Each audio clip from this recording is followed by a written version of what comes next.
Welcome to the National Museum of the American Indians webinar series, Youth in Action, Conversations about Our Future.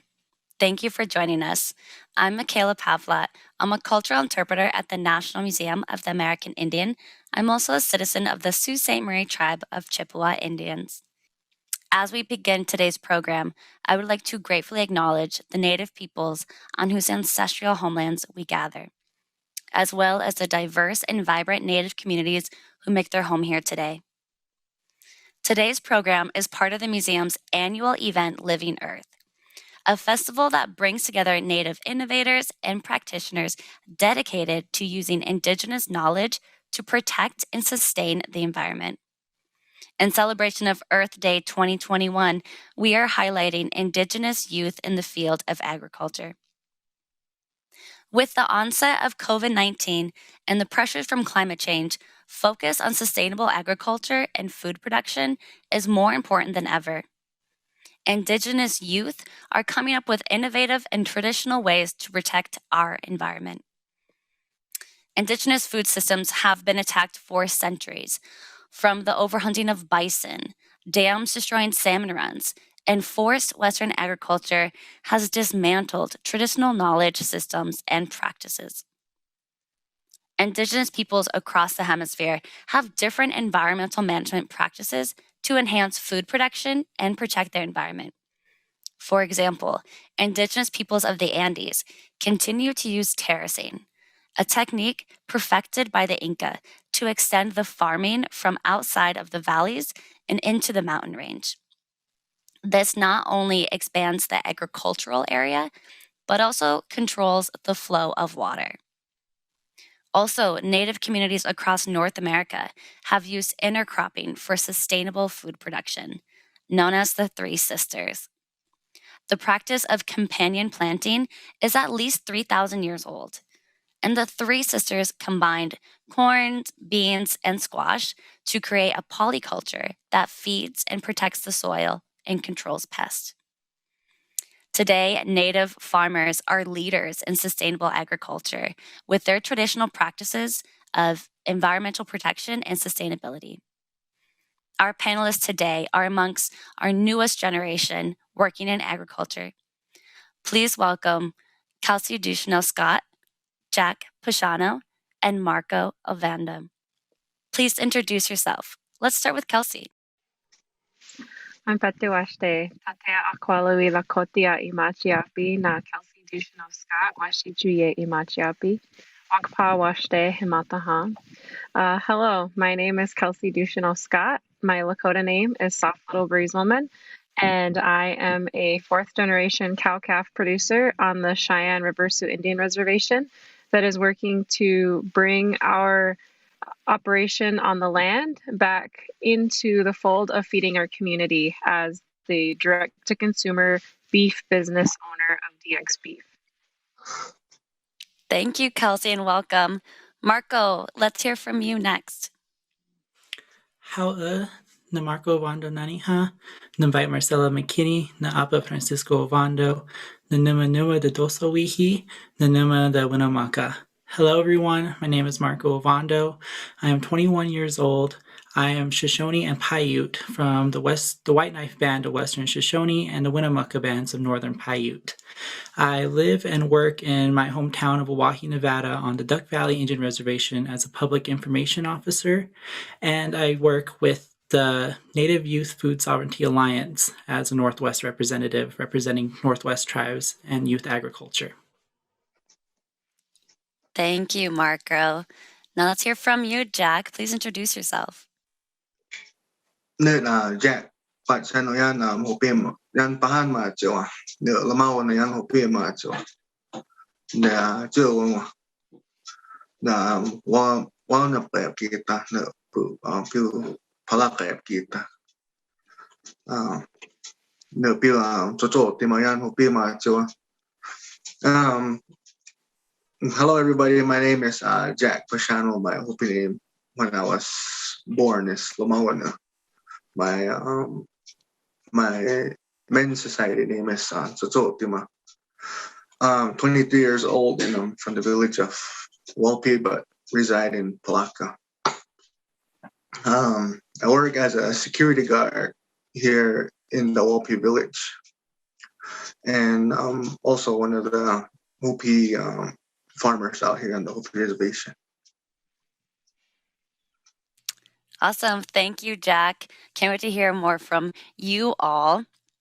Kelsey, you're a fourth-generation tribal rancher from the Cheyenne River Sioux Tribe and the owner of DX Beef.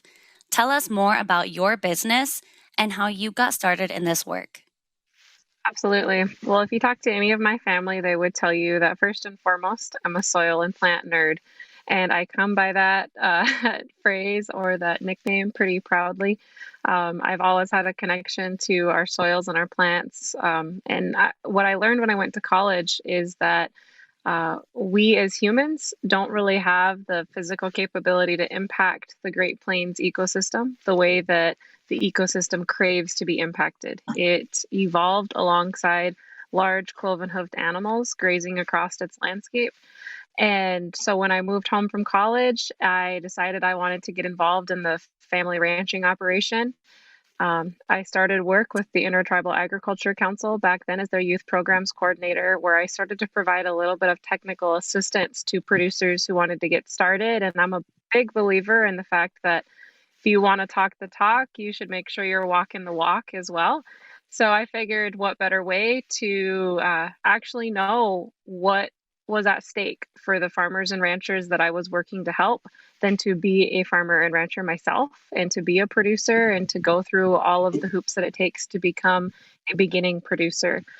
So I started in 2016 by expanding my cattle herd and buying into the family operation.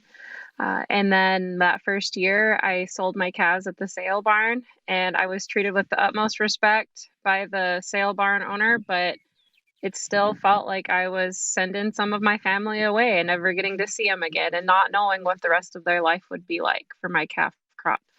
And I didn't like that. Similarly, that very same day, driving home from the sale barn, I drove by dozens of homes that I knew were food insecure. And I decided that, well, if I'm talking the talk, let's walk the walk closer to a better, more resilient food system too. And I started making strides towards the establishment of a direct-to-consumer regenerative beef operation, which instead of marketing my live calves at the sale barn for the next person down the next segment of the industry to finish out and eventually turn into beef, I decided to assume that responsibility as the producer myself and work on marketing the beef through a frozen product that is available in some local retail stores, but mainly sold directly from me as the producer to the consumer, the buyer. That's absolutely incredible. You are serving your community directly. I like that. If you can, you gotta walk the walk. I really like that. And great work contributing to your community. Marco, your work within your Shoshone-Paiute community in Duck Valley addresses concerns relating to agricultural producers and water conservation. How did you get involved in this work? Well, it started from a very, very young age. My family is a ranching family. They have been for several generations now since settlers first came in contact with my ancestors. So we've been kind of out in the ranges, herding our cows, managing our crops in the summertime, and making sure they're all set for the next seasons. So I grew up from a very, very strong ranching family background where I would play in the fields in the summertime, go out with horses and ride on the range. And just for some context, I'm from a very small rural oasis, if you will, in the middle of the high desert of Nevada and southern Idaho. So having that water in this little oasis of Duck Valley is very crucial to our life here. That's helped sustain us as Shoshone and Paiute people, but also as agricultural and cattle producers and ranchers. There's a special type of grit, as my grandpa will always say, to be able to make it out here. And part of that goes entwined with making sure our crops are set and healthy, that they can handle this grit that's being thrown at them, as well as conserving that precious water that we have to secure the next generations so that my family can continue, and other families can continue to do the lifestyle that they become accustomed to, and it's just as part of a tradition as being Shoshone and Paiute. A similar connection with Kelsey, what you were talking about is we are focusing on how we can continue to traditionally take care of our lands, making sure that those hooves are active in the plains and making sure that your water is protected in those higher grounds. Thank you. And Jack, you're from a culturally active Hopi family, and you've been farming as long as you can remember, even receiving a 6-acre field from your uncle to continue this work, which you just got back from. How do you use this to teach Hopi culture to others? Now, the way how I use this to teach others in Hopi culture, as I was saying, my grandfather growing up, he told me the field is like school.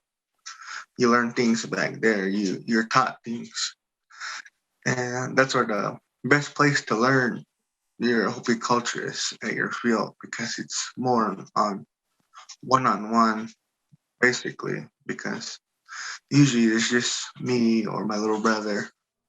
But as me getting older, I'm willing to teach the Hopi younger generation about our traditions back there. And I myself think I'm really not stingy of what I know. It has to get out some way and somehow to keep the Hopi culture going for many more years. Awesome. Thank you. And so I remember you telling me a few times that you would have your siblings' friends out there, and honestly, yeah. learn by doing. And you won't learn this stuff in school. Can each of you talk about how traditional knowledge influences the work that you do? Let's go with Kelsey. You bet. Thanks for the question. I always love to share the management practices that we deploy on our ranch are really us doing the best that we can to mimic Mother Nature. We know that she's larger and smarter than all of us, and in any battle, she's usually going to win. So, as a land steward, we should just do our best to work alongside her, to learn from her, and to find ways to make our lives and the lives of our livestock as easy as possible by following her patterns. Some of the practices that we deploy that do this on our ranch that are not as typical across the industry is we actually don't start calving until well into May. Usually around May 10th is when we'll have our first calf. Most producers are calving really through a lot of the really cold months of the spring so that their calf is larger come the fall. What this also does is it allows our grasses to kind of catch up. They start to grow and bloom and take into seed. And then our cows are kind of hitting their peak need for lactation with being able to make and produce the highest quality milk for their babies on the luscious grass that the Great Plains will have to offer.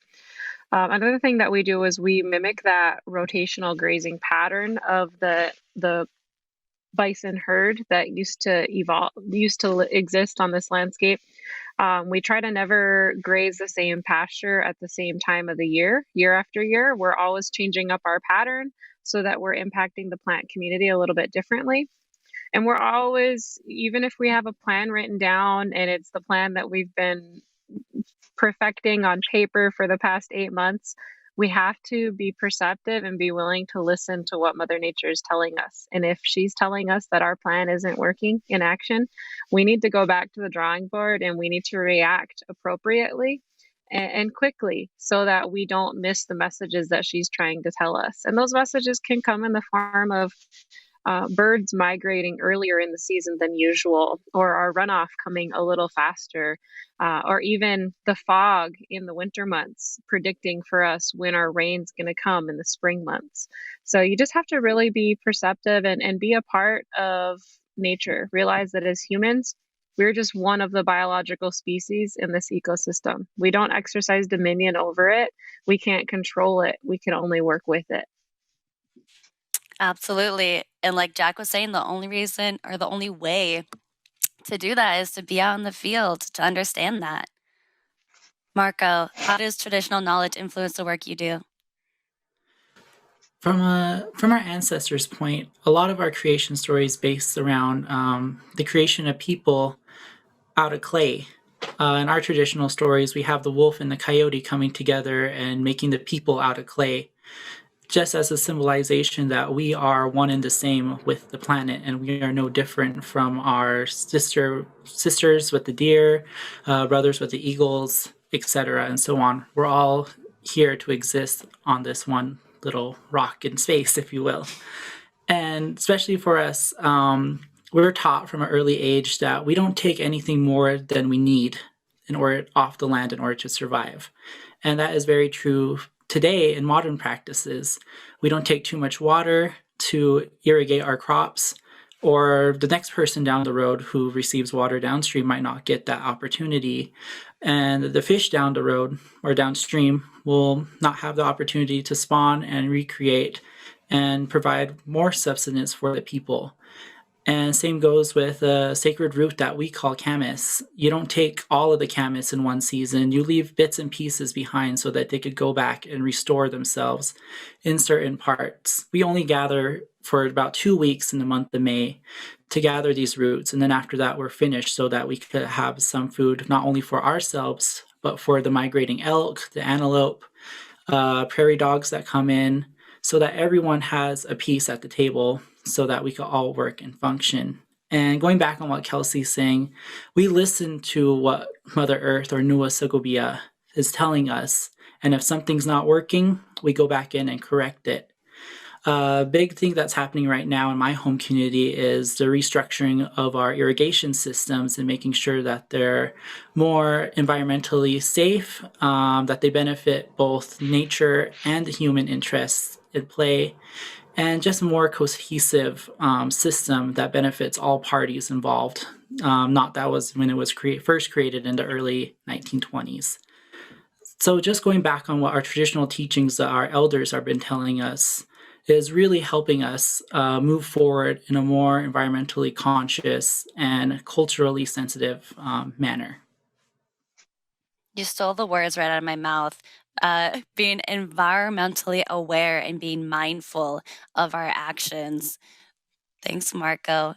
Jack, how does this traditional knowledge influence the work that you do? Well, the first two, they're right on. They're right on it. Mother Nature plays a big role in everything, and traditional knowledge goes way back from when we came up from the Grand Canyon, where our life was born. They say we were living down below in 3 worlds, and the bad, this is bad, both all 3 worlds. And finally they heard somebody up top walking around. They sent the messenger birds up. Not one could make it except the mockingbird. Made it up and flew around. It was nice and beautiful, and Lamain, beautiful. And they ran into our creator, Ma. So ran into him and asked him, the people down below, they want to come up, they want to live how you live. And then Ma so tai no kyo hin tai. Pai panne soya kyang pusumita. Puima. I live a simple life. All I have is my planting stick and my seeds. This is what he told the mockingbird. Mockingbird went down and they planted a bamboo. A reed went straight up where the hole was at in the sky. There they met the creator, and there was different colors of corn: blue, red, yellow, white. Everybody got greedy, as they say. Greed is bad. Greedy is, it's a bad thing. Don't get greedy. Everybody got greedy and took the biggest ears of corn. the biggest ears, like big, I tell you, big. And the only one that was left, I used to have one in here. It's a little blue corn, probably as white as that, a little blue corn. And the Hopis picked it up. Well, we didn't know who we were at first until our creator said, okay, you guys are this tribe. He split everybody out. And the Hopis picked up that little blue corn and said, you guys are Hopis. You guys are going to have a hard life. Your life ain't going to be easy. And traditional knowledge this is what I use when, when times are hard, when like Mother Nature is like being hard on us, no rain, no snow, wind, drought, I always use this. Sit down, excuse me, but I say, it's okay, my bad. It's sad to see our lives like this.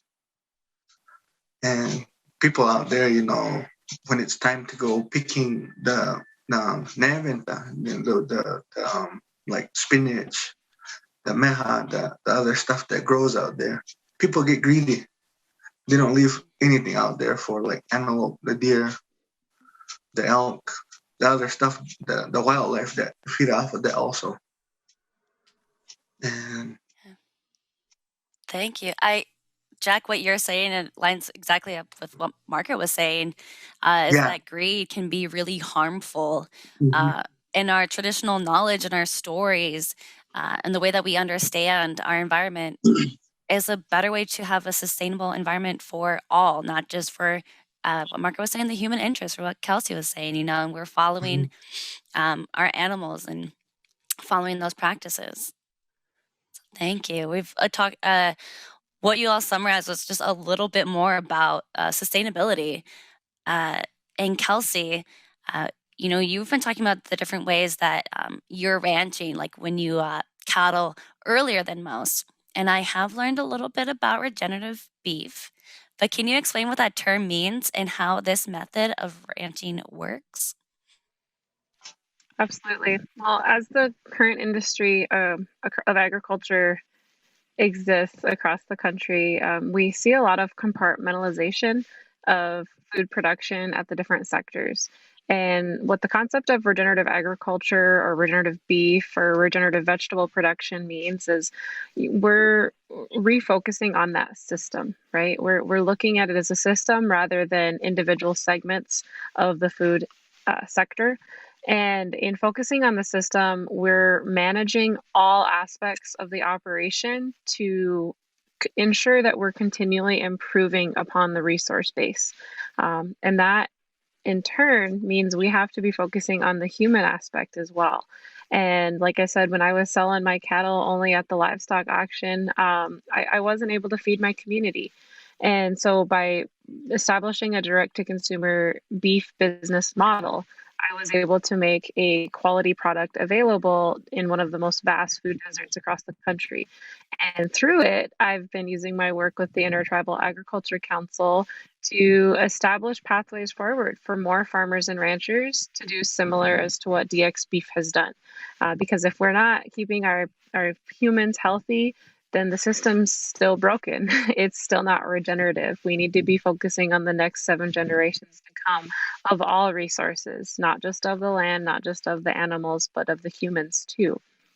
One of the things that has been really exciting and inspiring is getting to learn alongside farmers and ranchers who are in this venture. There continues to be a more growing awareness of the fact that, hey, the current system isn't working. It's not helping my people. What can I do to fix it? And so a lot of times when you talk about regenerative beef or regenerative agriculture, like there's kind of almost some giggles around it because they're like, what? That's crazy. That's not how things are done. But that's the truth. You are doing things how they're not typically done anymore. And we're tapping back into that Indigenous knowledge that we have. And we're learning from what this land already taught our ancestors. And we're putting it back into practice. Yeah, and those practices that people want to giggle at is creating food security in your area. It's huge. And you're talking about this work that you expand out. And I know you've actually worked with Marco. It's a huge part to get outside of your community. Yeah. What you are all doing, it's so impactful, not just on the land that is in, a 10-mile radius of you. So Marco, you again have worked with Kelsey, but I want to hear a little bit more about your work with the Bureau of Land Management.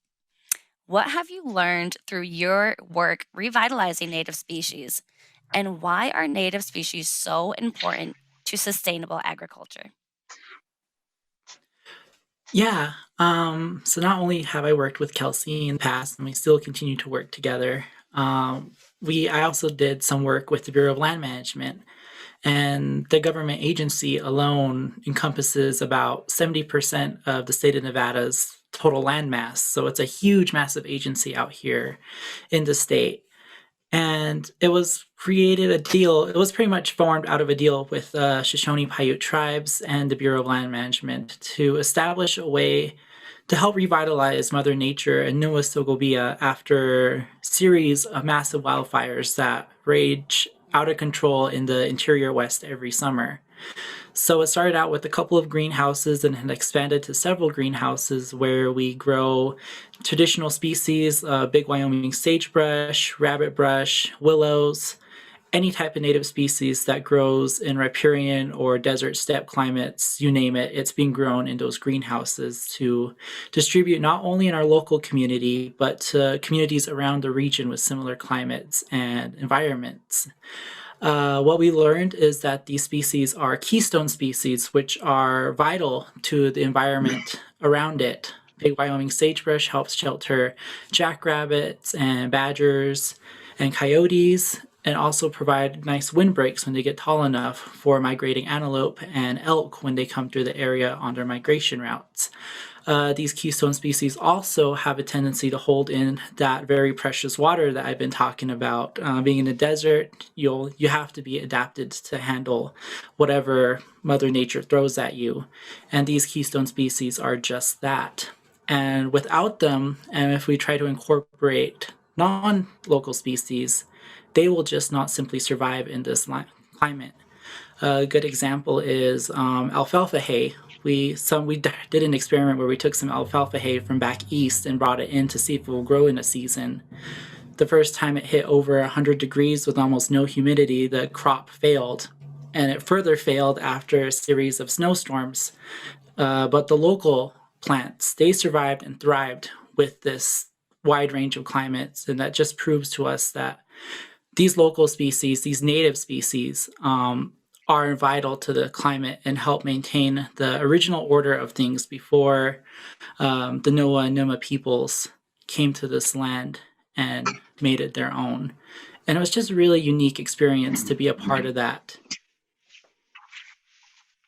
Thank you. What you're describing, the challenges with the fires and, again, protecting that water, it's really difficult. And in each of your roles, you may have encountered challenges and continue to tackle difficult scenarios. And Marco, what you were just saying is this is a lot of work and expansive work, but you were the first Native American to serve as a president of the Future Farmers of America in your home state. What lessons have you learned from that experience that might help other youth considering this leadership role?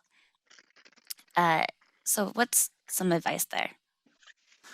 When I became Nevada FFA's state president, little did I know that I would become a trailblazer in the fact that I was the first Native American state president ever in the National FFA organization, and that spans all the way back 95 years. So it was a very unique and surreal experience to be able to head that part of diversity and representation.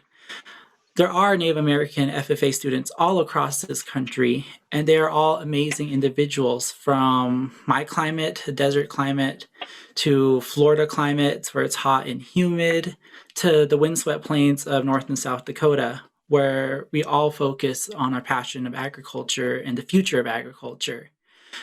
And it was such a unique experience meeting all those people, because when you really look at the FFA, it is a very one-tone type of organization. It's predominantly Caucasian, and you don't really see many Native Americans out there, so you're unsure if you could attempt these type of leadership experiences. But meeting these individuals just gave them hope, and it gave me inspiration to continue the path that we're both following to ensure that agriculture is as diverse as it claims to be. And it really is a really diverse field that helps form the basis of not only our economy, but American culture as a whole. Absolutely. And you all are inspiring these youth to say, you know what, I can occupy these spaces as these farmers and ranchers, leaders, and educators. You know, Jack, you are doing that work on your field. You are sharing that knowledge, and you farm in an extremely dry climate. So has Hopi farming practices had to change with the changing climate? Yes, Hopi farming has been changing due to climate change.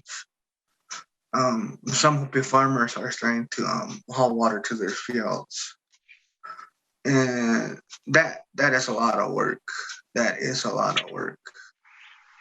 And out here, the corn is drought tolerant, but the only moisture we rely on is what we get in the winter and spring.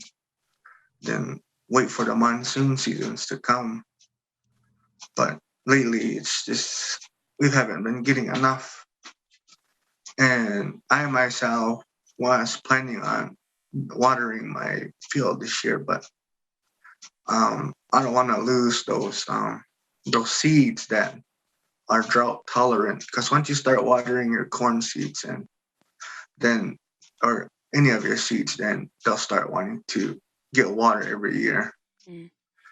And the only people that I know that are Hopi farmers that irrigate are over in the village of Munkapi, Third Mesa. That way, they irrigate twice out of the whole year. Right when they plant, they irrigate, water their fields. Then when their corn are up and everything's growing, and they irrigate one more time, and that gets them through the whole year. That gets them through the whole year and everything. But us on this side, we're like 4 or 5, 6 miles away from a spring or any water source, and the tap water out here is not good. It has arsenic in it, and you don't want to give that to your plants or anything. But climate change is a big impact out here on Hopi for us Hopi farmers.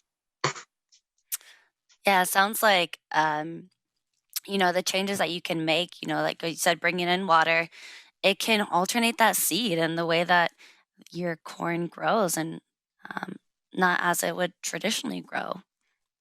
Thank you for sharing that, Jack. Kelsey, have you encountered disruption to food systems in your area due to COVID? And how have you responded to those challenges? Yeah, absolutely. Well, like I said a little bit earlier, sometimes the conversation around regen ag has some giggles following it because it's different. Well, that's the uniqueness in how COVID-19 impacted my different business model. It was very hard. The pandemic is incredibly hard on the food industry, widespread across the world. But most of those businesses that actually thrived and were able to continue to provide for their local economies and communities were the ones that have a more regenerative focus to their sales model. I was able to go through what I had planned on being a 3-month supply in a matter of 2 weeks.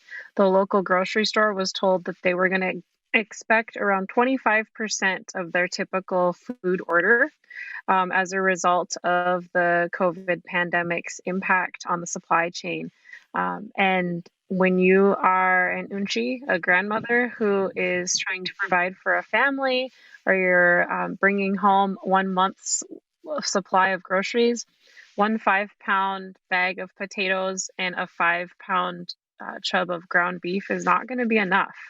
And what this disruption in the local food system caused was consumers started to really question and wonder and contemplate where they were getting their food from. They started to talk with their friends and their family about how they couldn't get enough beef at the grocery store. And it just so happened that DX Beef was established enough in the local food system.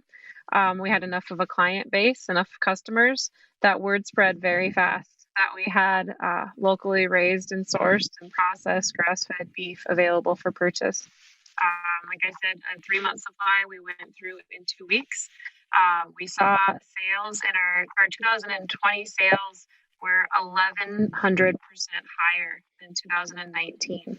And we've been able to maintain that commitment and service to the local consumers, really just because we were available as an opportunity for buying healthy, quality food. And what's most exciting is we're not the only product on the market anymore. There are more farmers and ranchers who have really stepped into the leadership role of figuring out how to help bridge that gap and reconnect with our consumers. And that's where agriculture is supposed to be at. We're supposed to be able to proudly say, I'm a farmer or a rancher and I'm feeding my community. But right now, the current ag industry has kind of stripped us of that right. And it does take a lot of leadership and sometimes disastrous circumstances like a pandemic to remind us who's at the heart and soul of our food system. Absolutely. And how staying local benefits everybody in that you were able to help your community in so many ways. And again, that really, I think it kind of enhances that relationship between local farmers and consumers, as you mentioned. Thank you all. So to celebrate and recognize Earth Day, what actions can individuals take in order to make more sustainable food choices? Also, where can the audience go to find and buy Indigenous products? Kelsey, back to you. This is a tremendous question. I personally think that the best thing we can each individually do is take ownership for our impact on this earth during our time that we get to spend here. Be conscious in ways that you're consuming. How many glass bottles do you buy in a week? And how many do you recycle? Is there a styrofoam cup? Is that necessary? Or can you take a reusable thermos with you? Just these little tiny changes can make a drastic impact on our day-to-day consumption levels. And if we were to all do it, we would really start to see the dial shift back in a better direction. Beyond that, know where your food is coming from. And sometimes it will alarm you when you start to learn where your food's coming from and how it's produced. And just know that there are healthier options available. And a lot of times healthier options are more expensive, but the quality and the amount that you get when buying those healthier options is more sustaining for your body. So just factor that in as well. And you can always visit our website at Intertribal Agriculture Council. It's www.indianag.org.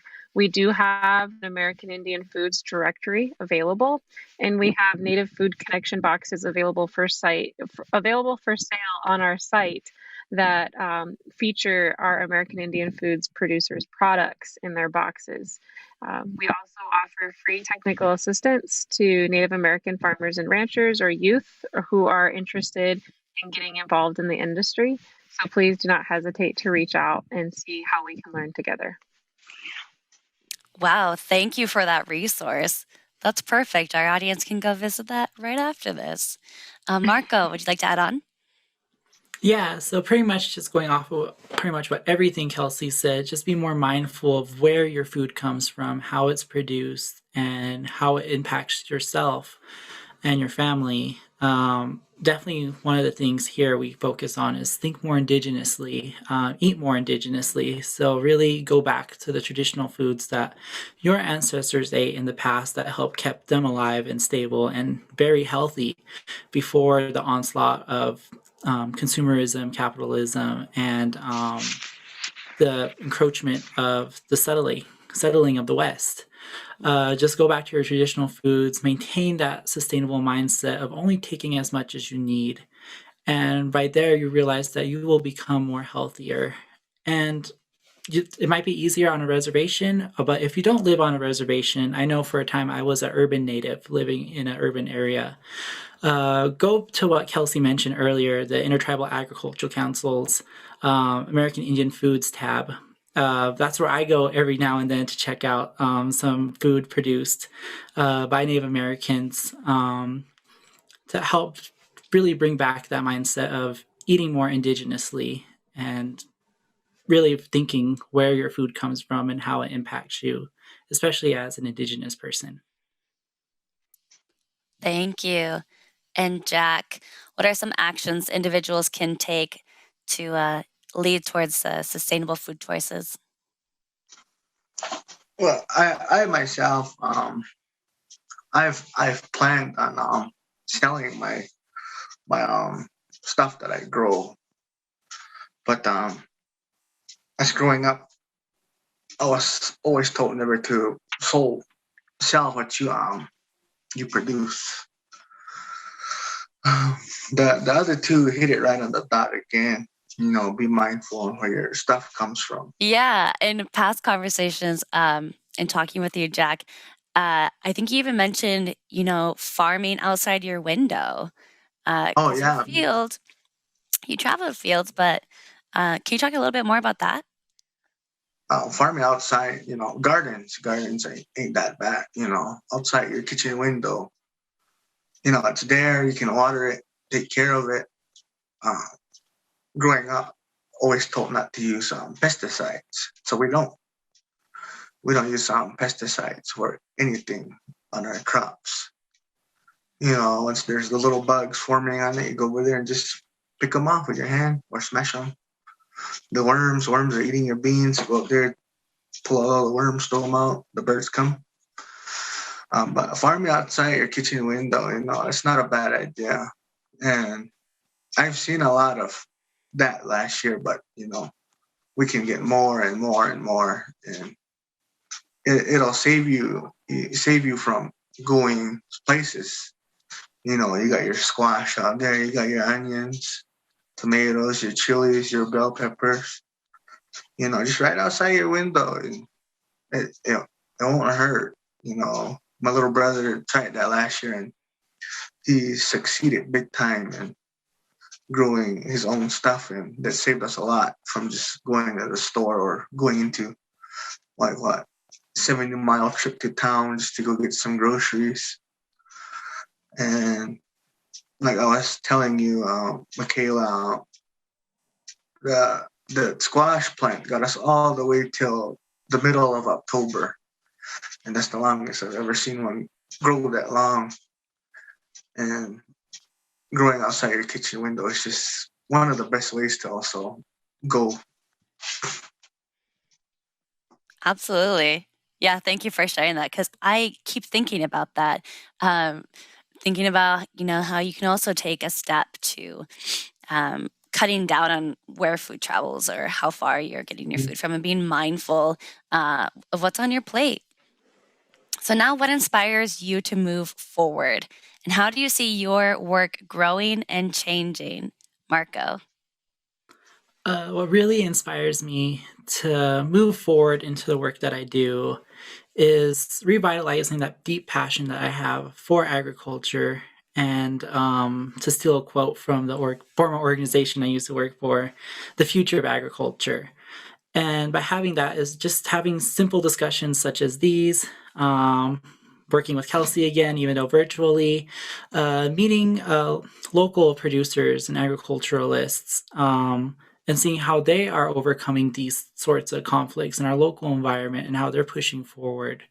And really getting engaged with people who have the same passion as you to reinvigorate each other and further that inspiration.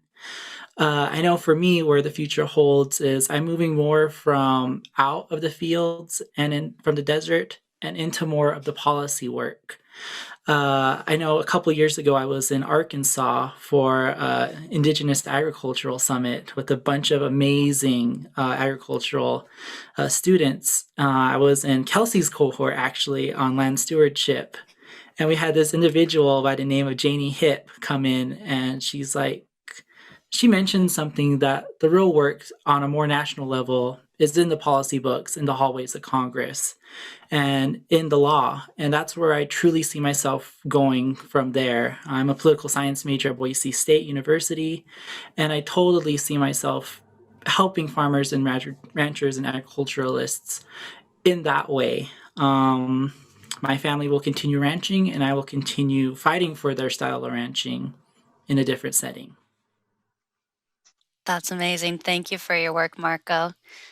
Jack, what inspires you to move forward, and how do you see your work growing and changing?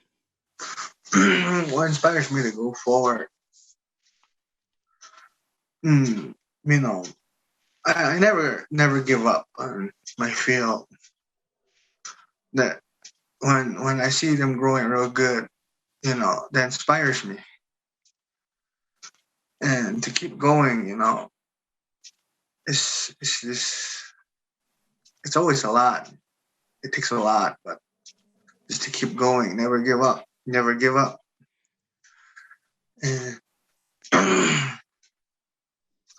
that always inspires me, and especially my grandma and grandpa, you know, they inspire me. The encouraging words they say when I bring something home from the field, you know. Thank you. We're eating again. We're eating again. So yeah, and that always inspires me to keep going forward, and not to give up on what I'm doing and what I'm learning and how I'm doing these things. Absolutely. Your family sounds really important, and I know you do amazing work for them and your community. Kelsey, how do you see your work growing and changing? Yeah, well, it definitely has been shifting and changing as of recently. At one point, I was asked to mentor and teach outstanding young individuals like Marco, and now he's in the ranks working with me.